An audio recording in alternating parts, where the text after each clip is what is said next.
Thank you, Lise. Oh, we're a great team. This has been really fun. Thank you to all the poets. I'm getting quite used to this midday Saturday poetry. Not sure what I'm going to do come next month. I'm going to have to start writing my own, I guess. So happy to have people here. Thank you for coming to the festival. Our next speaker, I'm super happy to introduce to you. This is going to be Christina Uss. She is the author of, let me see if I can show it there. The light's not great, but The Adventures of a Girl Called Bicycle. It's a chapter book that I know some of you out there have read. A fantastic, a really positive book about a girl named Bicycle who bikes across the United States, just like our author. Well, not just like, as you'll probably see if you read the book, but has some adventures. Christina Uss has been biked across the United States twice, and she even wrote a second book already that's come out. We don't have it at the library yet, but we will soon, called The Colossus of Roads. So I hope you look for that one too. Let me tell you a little bit about her. She's going to talk about persistence today, because as her talk is titled, we get better at whatever we practice, and we need to be persistent to keep working hard in order to succeed at it. She's had a lot of challenges in writing books, in biking across the United States, and she's going to talk to you about those challenges and how to be persistent in working hard with them. We're going to do questions and answers at the end of her presentation. It'll be about 30, maybe 35 or 40 minutes. And during that time, if you have any questions you want to ask, look for the Q&A function on your screen, or have an adult help you. Down at the bottom, there's a Q&A. And if you'll click on that, you can type in your question. And at the end of Christina's presentation, I'll be able to read those questions to her so that she'll answer your questions. She will definitely save time for them. So don't hesitate to write in that Q&A at any point during the presentation, and rest assured that we'll see it and we'll ask those questions at the end. And Christina wanted me to tell you a couple of really fun things about her. Even more than pedaling across state lines, Christina loves books that remind us that the world is a wonderful and weird place. It really is both wonderful and weird. I really like Christina's words there. And you should also know that now that you know what she looks like, because you see her on this video, she will always wave to you if she sees you out riding your bike. And you can visit her anytime at www.christinauss.com. That's Christina, and Uss is spelled with 2 S's, christinauss.com. Look her up and say hello. And now I am so pleased to present, for your pleasure, author Christina Uss. Thank you for joining us, Christina. Yay! Thank you so much for having me, Matt. That was a great introduction. I'm so happy to know that there are people enjoying my book and it's in your library right now. It's so terrific. So I hope that we have our folks here today that would like to learn a little bit about persistence as it relates to biking and book writing. So as Matt had said, I'm the author of 2 books that are intended for readers ages 8 and up. They say 8 to 12, but I really think they're good for everybody. The Adventures of a Girl Called Bicycle and The Colossus of Roads. They're behind me with my sloth. And what I'd like to do is I'm going to give a presentation that has a slideshow. So I'm going to switch over and show you my slides and tell you about some of the journeys I've had where I have had to keep going and not give up, despite the fact that I really, really wanted to give up. So let me head over now and share my PowerPoint screen with you. And I'm going to start my PowerPoint. So can everybody see that okay? Matt, you can see my, great, okay. Yes. All right, so we're calling it Never, Never, Never Give Up, Writing, Writing, and Practicing Persistence. So persistence, for those of you who might not have heard this word a lot, is one word that means keep going. Don't give up. It's the one thing that will guarantee you get where you're going. Whether you're talented doesn't matter, whether you're really good at something doesn't matter, but if you don't give up, you can get where you're going. And I have learned two major lessons about persistence. The first one came when I joined a group that was riding bikes across the United States. We started in Washington, D.C., and we headed all the way to San Francisco, California. That took a lot of persistence, and I will tell you more details. The other journey that I had that was taking a lot of persistence was getting my books published.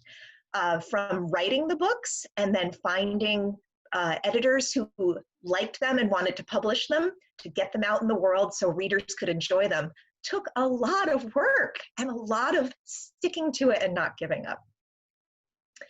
So doing these things wasn't easy.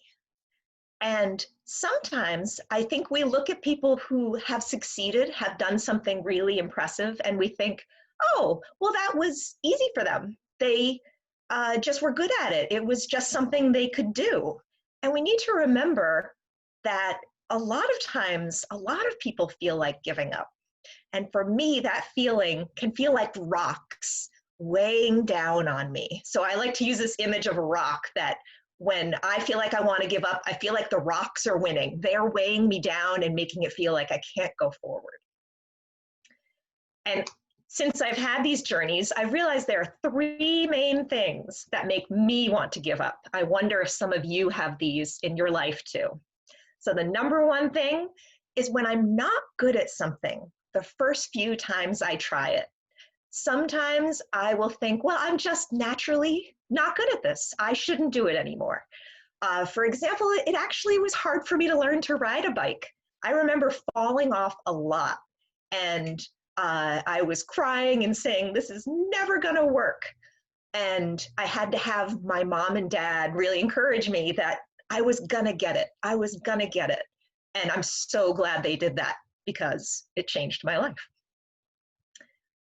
A second thing that makes me want to give up is when I start comparing myself to other people who seem like they're doing a way better job at what I'm trying to do.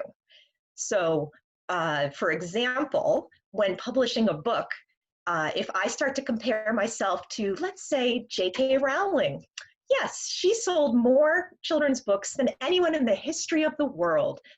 That can make me feel a little bit like maybe I'm not doing that good a job. So I have to remember not to compare myself to people who are in a completely different category than what I'm trying to do. This one is a biggie. I've had this one since I was a kid. The third thing that makes me want to give up is when I get rejected or I get criticism for something that I worked really hard on. When I was in school, I would work really hard on my writing because I enjoyed writing. And when I handed it in to the teacher, what I really wanted was the teacher to just say, A+, plus, plus, it's perfect. You don't need to change anything. But of course, that's not what a teacher's job is. They're going to help you learn. They're going to help you get better at your writing. So they would bring it back to me and say, here's what you did well, and here are the things that you can do better. And that was really hard for me to take on criticism of, oh, you think it wasn't perfect? And I'd think,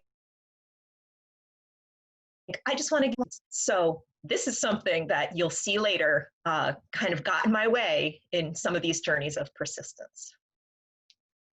But I have realized, and I'll share with you guys, we all have choices that we can practice. We can choose to never try hard at things. So we can avoid getting squished by all those rocks, making us feel like things are uncomfortable. Or we can try things and then just immediately give up when those tough rock feelings squish us. Or, and of course, I recommend this instead, we try to find a way to keep going to achieve our goals. And I especially recommend find lots of ways to keep going in case some of them aren't working in certain situations. We all get better at whatever we practice. We practice giving up, we get really good at giving up. We practice persisting, we get good at persisting. So let me tell you my first story where I really learned persistence, and I'm calling it the sloth bicyclist almost gives up. This is a picture of the group that I took the cross-country ride with. It was with a group called Habitat for Humanity, and every year they would get a group of college students for the summer to fundraise and volunteer to bike across the country to raise awareness for the work that they did building homes for the homeless. And I joined up because I thought it sounded like an amazing adventure. And my parents were shocked because although I could ride a bike, I didn't really ride a bike that much. I was not really exercisey or fit. And they said, what makes you think you want to do this? And I said, I want to see the country. I want to do this. I think it's going to be amazing. And they said, okay, but maybe you should practice bicycling a little bit first. And I said, I'll be fine. Here's what happened the first day. When I arrived with the whole group of people, everyone else on the trip was super fit. Like they were bicycling maniacs. And they took off, and their first day we needed to ride 50 miles, which was longer than I'd ever ridden. And they all just sailed off, and there's me. I'm the sloth. I'm back there like just trying to keep up, keep pushing those pedals. And they all got to the place we were staying that night way before I did. And I come in, and I've got tears going down my face. And I called my mother, and I said, I have made a terrible mistake. And she said, oh, honey, remember what you told us when you said why you wanted to go. You wanted to see the country. You wanted to have an adventure and see all these new places. And I said, yeah, that's true. And she said, so remember that, focus on that. You just rode 50 miles towards your goal. Like, that's nothing to sneeze at. Keep going. And I said, okay, Mom, that's good advice. All right, I'm going into my second day. Second day, everybody takes off and they are just zooming ahead like they're in the Tour de France. And the sloth bicyclist is falling further and further behind. And the second day was a little harder than the first because now my muscles were kind of tired. And they were a little bit shocked that I had asked them to ride 50 miles. And now I was asking them to ride another 50 miles. So I had come up with something else. I'm like, okay, I have my goals. But then this great thing happened where we got to the place we were having lunch. And a whole bunch of people had gotten together because they knew we were coming. And they made us an amazing spread for lunch. And they were so impressed with what we were doing. And they kept feeding us. And boy, did that help a lot. It turns out I am really motivated by food. You may be the same. And they kept saying, like, it's amazing what you're doing. Look at what you're doing. It's incredible. And I call that giving the seal of approval. And I thought, I need to put that in my head instead of this like little voice in my head that was saying, you're too slow. You're not ready for this. This is not a good idea. You have made a mistake. I thought, what you're doing is amazing. It's not easy. And look at you, you're doing it. So I started to practice like putting that seal approval of my head and remembering when I bike across the country, I get to eat all kinds of amazing things. So that was helpful. Then the third day came. And you can imagine, right? The third day is going to be so much better. No. So I'm telling everybody, if you haven't biked across the country before, the third day is the hardest. This is when your body not only realizes that you're not going to stop doing this, like you're going to keep making your muscles do all this crazy stuff. And your bottom realizes you're going to be sitting on a bike seat all day, every day. And your body rebels. Your body says, no, we're not doing this. This is too painful. Please stop. So I was so far behind. I wondered if I was even going to make it in that night before it got dark. But a magical thing happened. There were two other riders who noticed there was a sloth bicyclist who was having trouble keeping up. And they stayed behind and they rode with me. And in fact, a lot of other people started noticing I was behind and coming back to ride with me. They slowed down just to be nearby and encourage me.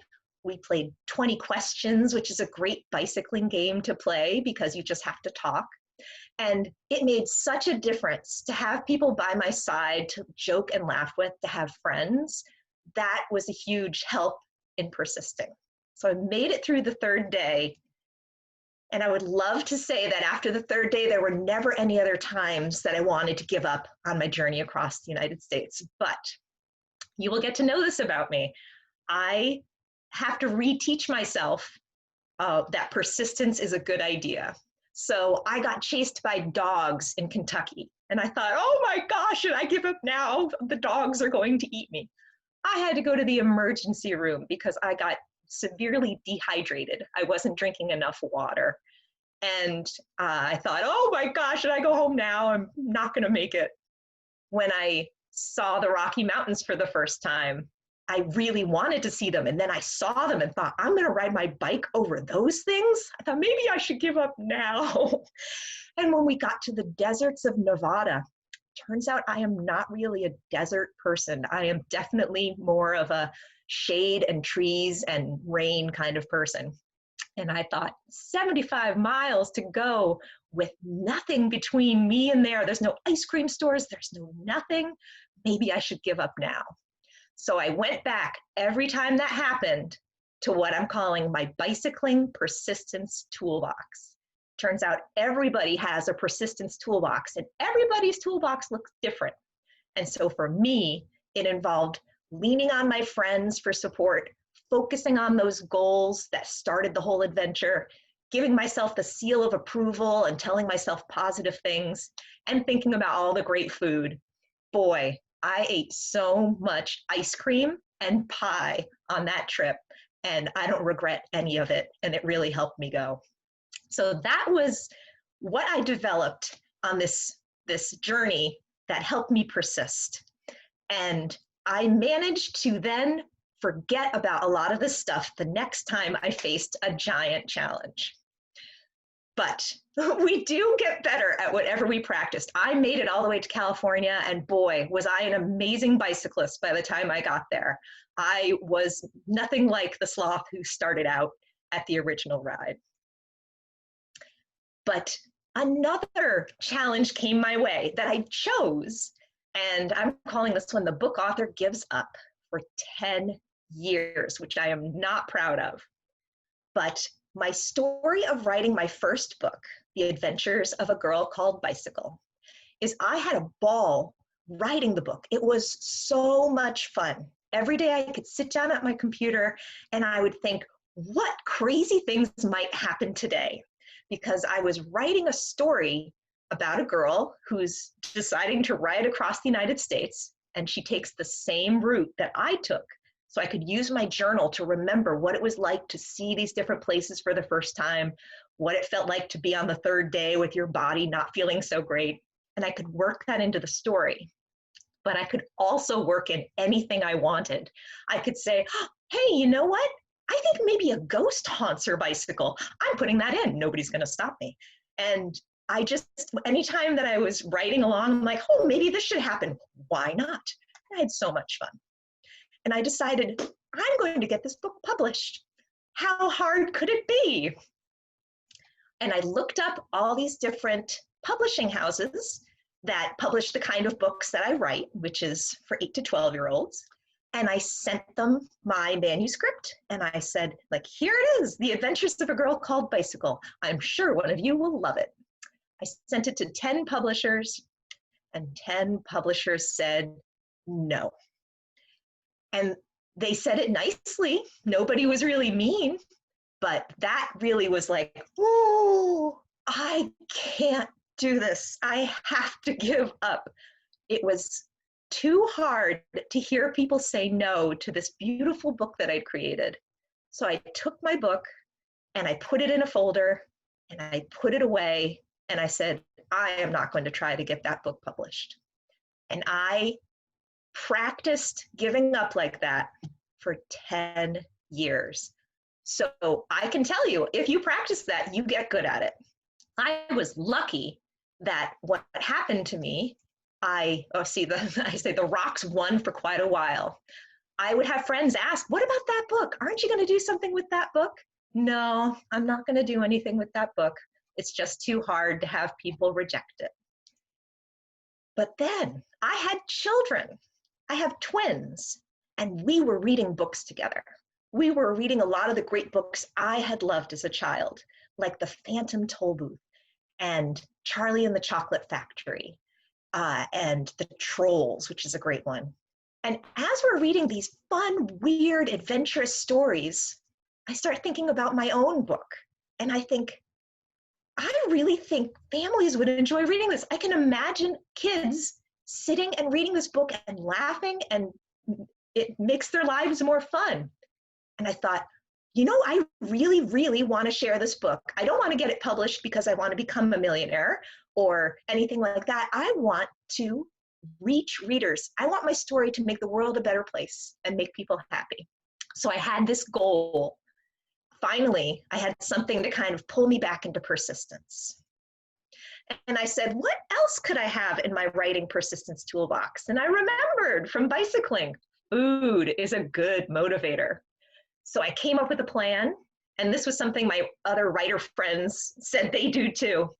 Every time they get a rejection, they get to eat something nice that they don't normally get to eat. I love Twix bars. So I made this whole plan where I filled a jar with Twix bars. And I said, every time I get a rejection, I get to eat one of those. But I can never eat it unless I get a rejection. So I had to keep trying. I had to keep sending it out. So now when I would get a rejection back, I'd feel like, oh, but then I think, hey, I get to eat a Twix bar. And it helped. And I'm so happy to say I didn't have to finish the entire jar of Twix bars that had a big sign that said, don't eat this. This is mommy's jar. Like, no one else is allowed to have these. I would love to say that when finally an editor said, yes, I love your book, we're going to publish it, that it was like getting a big A++, and everything got easy. And I was like, well, that's it. I just had to persist that far. But then there was a whole other journey of persistence. When my editor bought the book, and she did say, I love it. She said, I can see so many kids who dream of bicycle adventures enjoying your book. And I said, oh, yes, me too. Like, you and I are going to work so well together. And she said, what I usually do is I print up the whole book because it was a computer file. And she said, and I write comments on it, and then I will mail it to you, and we'll do editing that way. And then you can make the changes and send it back to me. I said, great. And she said, I'll be mailing it to you soon. And the package came in the mail, and I thought, okay, she loved this book. So how many changes could she want? I mean, it's probably just some grammar and spelling. There's probably not many changes at all. And I opened the package. And it was like getting a thing back in school from your teacher that had writing on every page. She had crossed out my first paragraph, which I really loved, and she had comments on every page. And I thought, oh, I have to give up. This is the thing where I get criticism on something that I really love, and I think I've worked on it really hard, and I don't think it needs any changes. And it was like I went back to being 10 years old, and I took the manuscript and I covered it with a blanket, and I looked at it and thought, well, okay, I'm giving up now. Yes, I am going to get a different job. I cannot be a writer. I cannot be an author. This is too hard. And so I was going to go apply to work at the Burger King, because I thought that's a job where nobody comes and they eat their hamburger and then they say, let me go back and talk to the cook who made that hamburger. I have a list of ways that the hamburger could have been better. That doesn't happen. And I told my family, I'm like, that's it, I'm giving up. I'm gonna go work at Burger King. And they said, okay, hold on a second. Remember how you tell us that we shouldn't give up on everything when it gets hard? Remember you told us about this whole idea of persistence and how you got through all the rejections? And I said, oh yeah. Okay, I gotta check if I have more ideas in my toolbox. Okay, not gonna go cook hamburgers. But one of the tricky things was, and I have a quote from my book, The Colossus of Rhodes, not giving up isn't the same thing as knowing how to move forward. So I had to ask for advice, because it wasn't the same as writing my bike across the country. And so I started to ask all my writer friends, how do you get through this? Is this hard for you? And a lot of them said, yes, a lot of us have wanted to give up. And it turns out I was able to focus again on that goal of, I want readers to read this book. That was so important to me, that it helped me get over those tough rock feelings of, the editor wants me to make changes. I don't know if I can do this. And I was able to think about that seal of approval of, hey, you wrote a book that somebody loves. You can make it better. You can look at what the editor is suggesting, and you can do this. You can come up with ways to make it even more fun to read. And it turns out my editor is brilliant. She's been editing books for over almost 40 years now. And all her comments were amazing. They really made the book a better book. So that helped. Eating Kit Kats helped. Turns out, so I have Twix bars for when I get rejections, and I have editing Kit Kats. I can only eat them when I'm working on my editing with my editor. And I got a lot of help from my author friends who remind me how much fun it is to write a book. And they told me how much fun it is to share that book with readers. And they helped me keep going. And they actually sent me to the bookstore and the library and said, look, every person there has gone through this. Every person who has a book on those shelves has gone through what you're going through. And they persisted. They kept going. That's the one thing they all have in common. They didn't give up. You can be there too. And I found out some stories about some other famous writers who had to persist. And I love these stories. So I know you all know Dr. Seuss and The Cat in the Hat. And after he had become famous and written all his books, someone asked him, how long did you think it was going to take for you to write The Cat in the Hat? And he said, oh, about a week. And they said, well, then how long did it take you to write The Cat in the Hat? He said, oh, it took me a year, because he wanted it to be just right. And he worked with an editor who helped him to make it just right.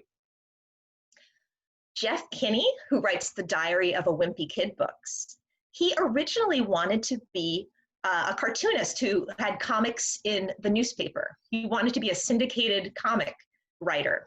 And so he had written all these different comics, and he sent them out to over 100 newspapers to say, would you be interested in publishing this? And 100 people told him no. Nope, just not good enough. You're not a good enough artist. It's just not funny. It's not interesting. And he said, I should give up, but I really like doing this. You know what I can do that no one can stop me from doing? I can write a book, and I can use my art in it, and I can tell a funny story the way I want to. Maybe somebody would want to publish that. And the rest is history, because boy, oh boy, has he published an amazing amount of books that people love. Now, I'm sure you've heard of this small book, Harry Potter and the Sorcerer's Stone. And you may have heard the story that when it was first, J.K. Rowling first sent it out to publishers to see if anyone would publish it, she had a ton of people tell her no. Nope, not interested. She had one person tell her, this is terrible writing. Don't quit your day job. You are not a writer.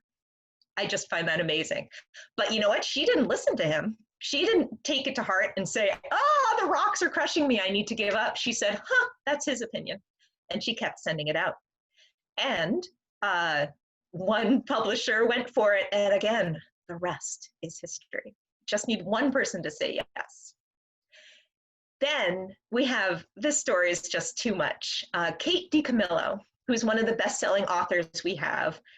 She's written so many amazing books, and Because of Winn-Dixie is one of her best known. It's her first book, and it was a Newbery Honor book. When she wrote this book, she sent it out to over 400 publishers, and they all said no. More than 400 no's. I only got 10, and I was crushed. More than 400, and I hope someday I can meet Kate DiCamillo and say, did you have a number in your mind? Like, if you hit 1,000, were you going to give up? But I think her answer is going to be no, because she believed in her book. She knew it was good. And she finally found someone to say yes, and boom, here she is today. So if you ever find you need to have a reminder of like, is anyone else going through this? Is anyone else having to persist against challenges that just hurt or feel hard or feel heavy? Go to your bookstore, go to your library. You are surrounded by shelves full of persistent people. They are, and I'm one of them. I am your friend. I am there to support you, to remember it's not easy, but you can do it. Because we get better at whatever we practice. That goal that I had of readers enjoying my book, it came true. It's magical. I get letters from people all over the country, even all over the world, who've enjoyed reading The Adventures of a Girl Called Bicycle. And it was worth everything to get there. Persistence actually turned out to be a major theme in all of my books. So I have 2 that are published now, 1 that's coming out next year. And I just have a few quotes to share. So my character Bicycle, she ends up in a situation where her bike gets run over by 438 pigs. And she doesn't have a bicycle. She can't keep going. But what she said and what the character said to me in my head when I said to her, like, what are we going to do? And she said, universe, if you're trying to tell me to give up, I don't agree. She is a super persistent character. That's one thing I love about her. She does not give up.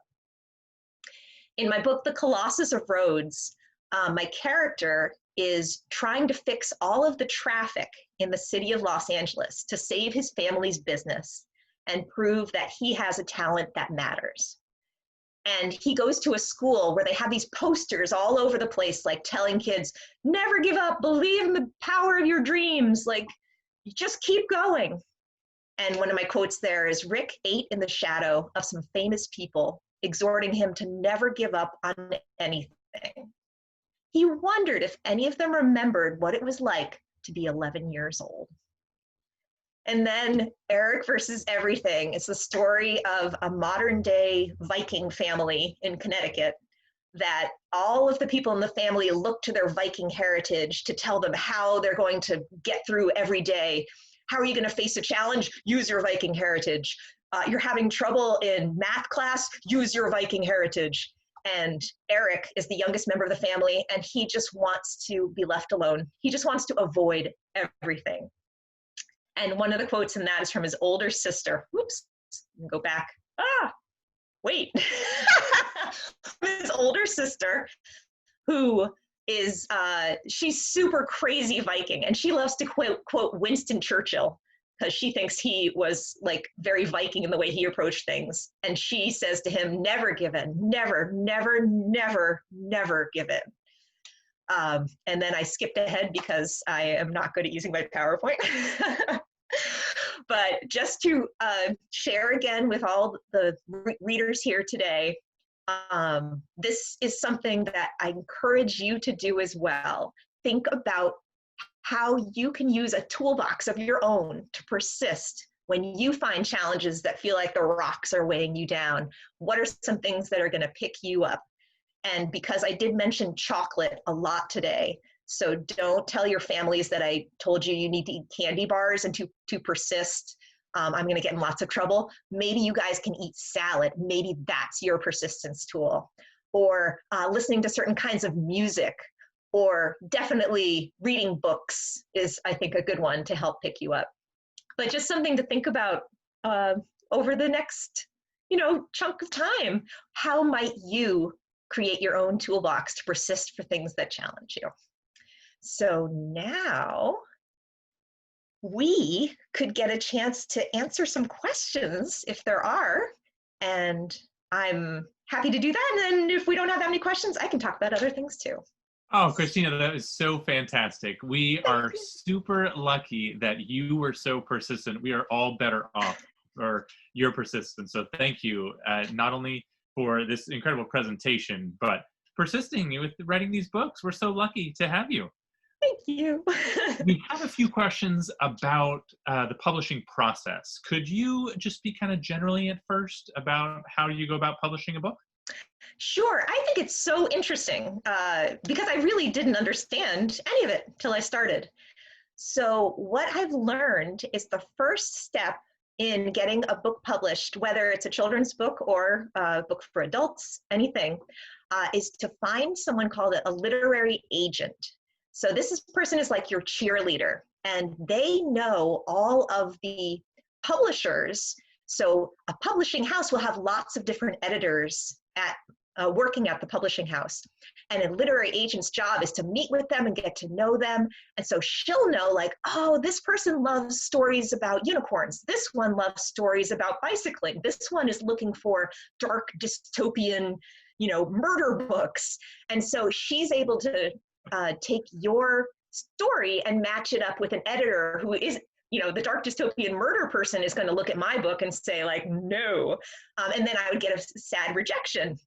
So it's a really good idea to find a literary agent. It is possible to send directly to publishers, but it's so much less likely to get something published if you don't have an agent. And a lovely thing about having an agent, they keep you going. They help you to not give up as well, because they will take you on because they love your writing and they believe in you. And when you start to feel like, hey, 20 people said no to my book, she says, well, that's just their opinion. Someone's going to say yes. So it's huge to have that in your corner. And so when you finally do, if you keep persisting, the odds are very high you're going to find a good match with the right publisher. So they will buy your book. They will say, like, yes, we are going to publish it. They give you a publication date, which I found out things move really slowly. So it usually takes about 2 years they buy your book, and then about 2 years later, the book comes out. So that's kind of an interesting part of the process that I didn't know either, that people would say, like, that's great, you have a book coming out. When can I buy it? And I'm like, in 2021. So that's just one of the things to get used to. And that's kind of generally how it works. The other part to know about it is the reason it takes so long is sometimes a publisher will buy a first draft of a book or even an idea for a book. And then you and the editor will work together to craft the book to its final form. So like when I had the packages coming from my editor that would arrive on my doorstep, and I would open them up and see all her comments. That whole process with us for The Adventures of a Girl Called Bicycle took like 9 months to a year. We were going back and forth. And they assume that it's going to take that long, that she would say, like, well, maybe we should have this character appear at this point instead of this point. And I'd come back and be like, okay, I'll try that, and let's see if it's better. So we did a lot of kind of working back and forth. And there's a whole lot of process there. I really thought it was like, you write your amazing book, somebody loves it, it gets published, but there's a lot of work back and forth. Well, thank you. Yeah, that is some good info. And we don't have the luxury of seeing your early drafts, but man, the final draft is amazing. I actually have like a box. It's called the Box of Persistence, and it's all those drafts. Like I saved them all. So they're all printed and they're in this heavy box, and I will bring them to schools and show them to kids. Yeah. Wow. Well, I don't mean to make you go back to that box, but that might help answering Barbara's question, is wondering how many times you had to rewrite the book before even sending it off, at which point you had to rewrite it however many times again before getting it published. If you could estimate what that was like. Yes. And usually I have those numbers right at my like brain tips. But now that I'm on my third book, it's gotten kind of muddled. So I know that I wrote my first draft just for me, and then I did my own editing through that first draft. So I'd say I did kind of 2 rounds for the first time. Then I got an agent, and she went through it with me. And so we did a 3rd round just with her saying, like, let's make it as polished as we can. And she had a great suggestion for the end of the book to have a bunch of characters show up again which it hadn't originally been that way. At the end of the book, my main character sees a bunch of characters she's seen before, and I'm so glad she suggested that. So that was our third round. And then with my editor, it took, I think, nine rounds. So we'd say 12 Wow. rewrites. And that's about how many I did on my second book, The Colossus of Rhodes, as well, about 12. Yeah, I know. Who knew it would be that many? And do you find, so you're on number 3 now, do you find that is there a trend? Is it getting any easier, or does it take that much every time? I do, knock on wood, I think it's gotten easier because some things I have learned to do, putting in a timeline. I will recommend this to all writers who are trying to work on their books right now. My first editor said, like, always have a literal calendar that's a timeline of when your book is taking place and which days things happen. She says, so you, don't miss any holidays, that, something happens on the 4th of July and you just ignore that. And so that it's believable in terms of what's actually going on. And you might realize, like, hey, it just took like 6 weeks between chapters. That's crazy. So that's one thing that I now do that editors no longer have to ask me to do. And the other thing I found out, there are words that I use way too much. All, very, and only. Those 3 words. If I'll finish the manuscript and then I'll go through and say, like, how many times did I use those words? Like, oh, the book is 100 pages long and I used one of those words like 246 times. Maybe I can go back and edit that. So it is getting easier. Like, the editors don't have to tell me this. I can do it for myself. Yeah, good. My partner also is on a writing project right now, and the calendar comes in super handy for sure. Yeah. In fact, the book I'm working on now, I kind of thought, I'm going to make it really short. Like, it's going to take place during a week, because that would be an easy way to handle the calendar. I'm going to try that and see how it goes. I'm wondering what material did not make it into the book. Are there scenes, characters, locations that for whatever reason didn't make it in that you'd be willing to share, and also why they didn't end up making it in? Mm-hmm. Yes. Luckily with my first book, there wasn't much that was taken out. We actually kind of almost added in more.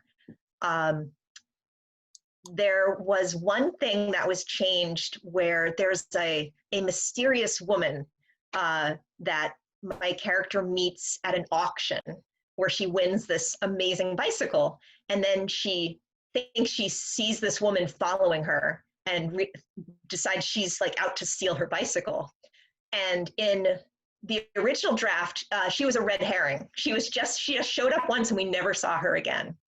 And my editor was like, like, we should have her come back and show up again and like, let's explain her. And I said, oh, what a fun idea. And then she comes from the unluckiest country in the world. And I love when I have an opportunity to add in more weirdness.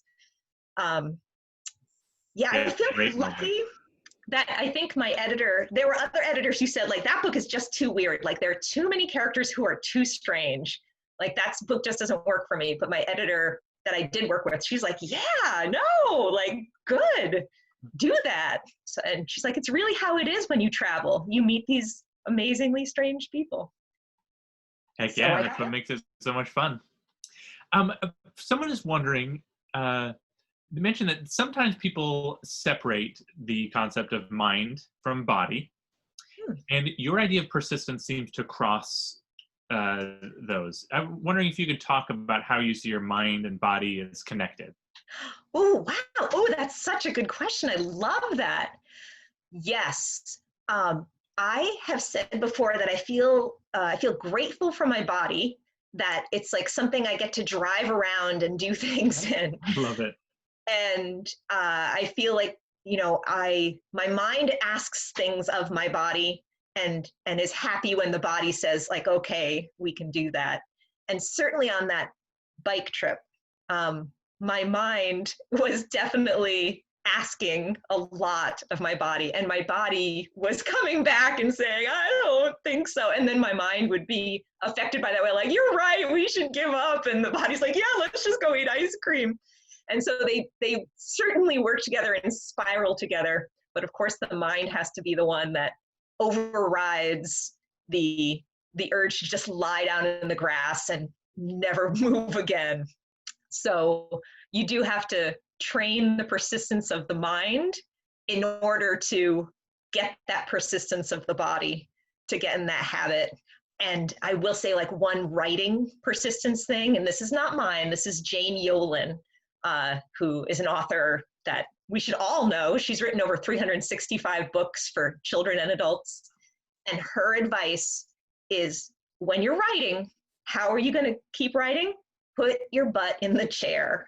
She's like, you just got to sit down in front of your writing, and get in that habit of, like, you're like, well, I could clean my room, or I could go and take a walk, or maybe I should cook dinner.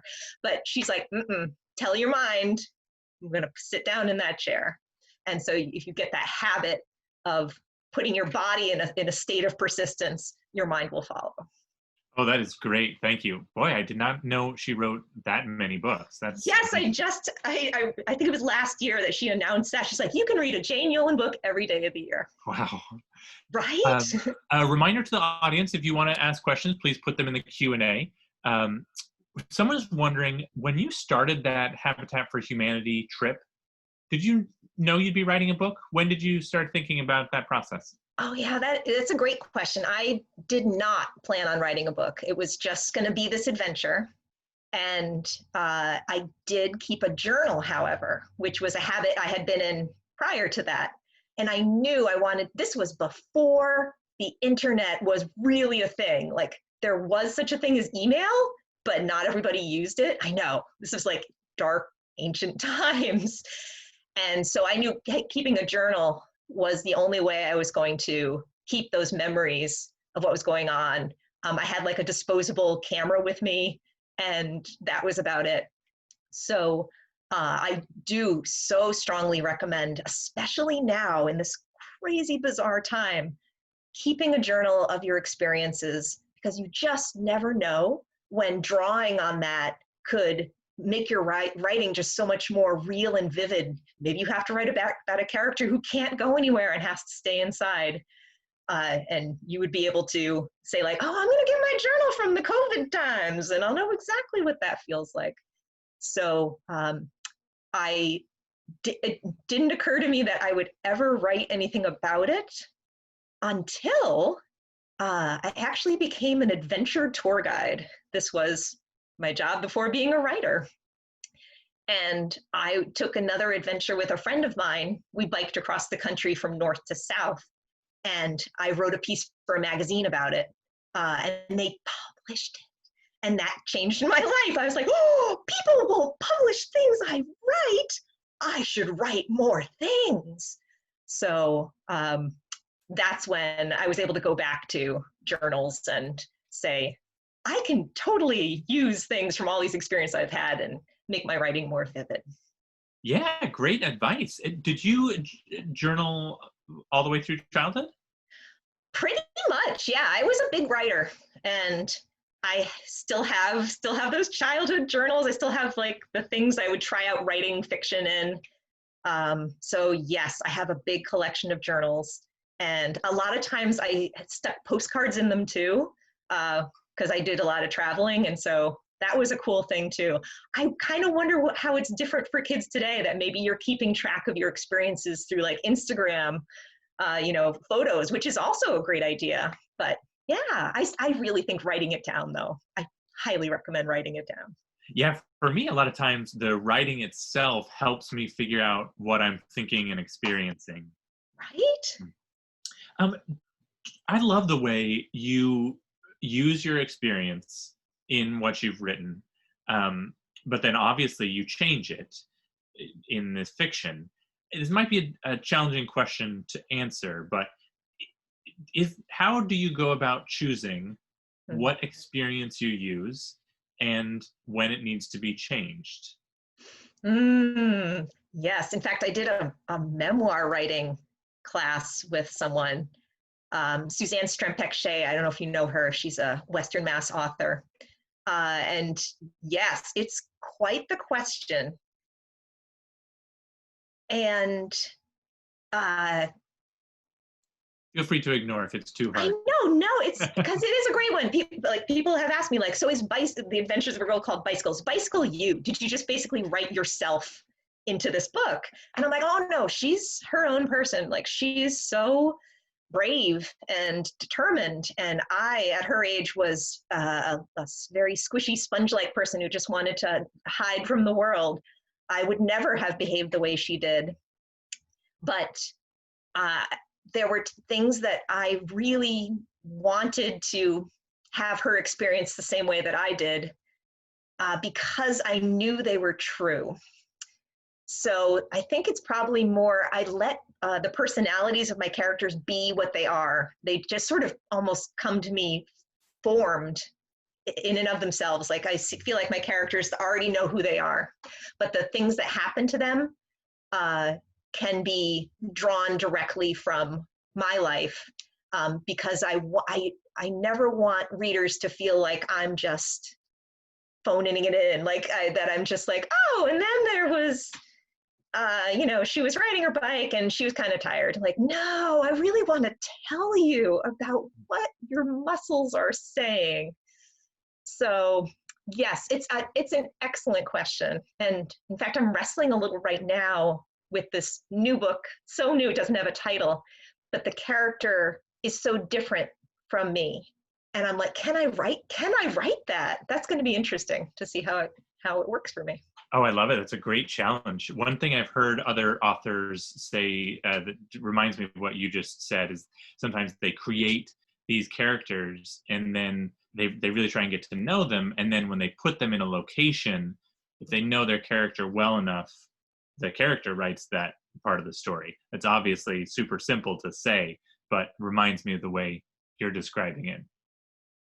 I've also heard when you get stuck and you're like, I don't even know what to write, like, take your character and drop them somewhere completely, like, not even anything to do with your story. Like, and then they had to go out to eat at Burger King. Like, and your story is set in medieval Scotland. And just be like, what would they do? And then suddenly the juices start flowing again. Oh, it's a great idea. So there's a couple questions about the specifics of your biking experience. You mentioned it's hard to travel. It's hard to obviously bike over the Rocky Mountains and through the desert. Any advice for us amateur bicyclists about those two challenges? Oh, yes. Oh, yes. Don't give up. Bring the best gear you can, especially like a water bottle that keeps your water cold. Like, if I could go back and like get better gear for the desert, that would be my one thing I would ask for. And slow and steady wins the race. Like, once I gave up on the idea of keeping up with all the other riders, that was killing me, because I couldn't. I'm not them. And just being able to be like, I'm going to keep pushing those pedals one in front of the other. And people would say at the end of the day, like, hey, my top speed today was whatever. And I'd say my low speed today was like 2.4 miles an hour. And I didn't fall off my bike. Like, I can go as slow as like, less than a person walking and not fall down. I'm amazing. So yeah, like kind of setting yourself these goals that are totally achievable for your style of riding. Yeah, wow, you have such great tactics to motivate yourself. It's really impressive. As a librarian, I would love to know the role that libraries have played in your life. Oh, libraries. If I was not a writer, I would want to be a librarian. They are the most magical places on earth. I even called my home library when I was growing up was in New Jersey, Franklin Lakes, New Jersey. And when Bicycle came out as a book, I called the library And I'm sure I was speaking very quickly that I said, hi, I haven't lived in this town for, 30 years, but you were the library that changed my life as a kid because you would let me take out all the books that I wanted and there was no limits. And you never questioned what I was taking out and you just thought everything was great. And I have a book out now and will you buy it? And they were so great. They were like, of course, we're going to order it. And we hope you come to New Jersey to read it. But just that feeling, because I was a kid who didn't do much. I was not a sports kid. I was not in like Girl Scouts. I didn't have anything I did except read. And when I went to the library, like that was enough. That was my activity. Go once a week, take out 40 books, bring them home. One time they had a contest at the library for the March of Dimes, and it was for every book you read, you'd get people to donate an amount of money. And my mom walked with me around the neighborhood because I was like, Mom, that's a thing I can do. I can't run. I can't jump. I can read. And the people said, oh, great, I'll donate $1 for every book she reads. And my mother's like, no, give her a nickel because I don't want to come back here and ask you for $100.